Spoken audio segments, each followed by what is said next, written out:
À tous, la Russie est devenue une menace pour la France et pour l'Europe. Le ton est grave. Le président Emmanuel Macron s'est adressé hier soir aux Français, évoquant un bouleversement de l'ordre mondial. Mayalène Trémollet. Il voulait transformer les angoisses des Français en volonté d'agir.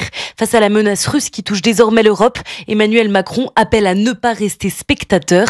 Notre génération ne touchera plus les dividendes de la paix. Qui peut donc croire, dans ce contexte, que la Russie d'aujourd'hui s'arrêtera à l'Ukraine? S'il ne devrait pas y avoir d'augmentation d'impôts, le chef de l'État annonce des investissements majeurs pour une meilleure défense européenne. Les États membres pourront accroître leurs dépenses militaires sans que cela soit pris en compte dans leur déficit.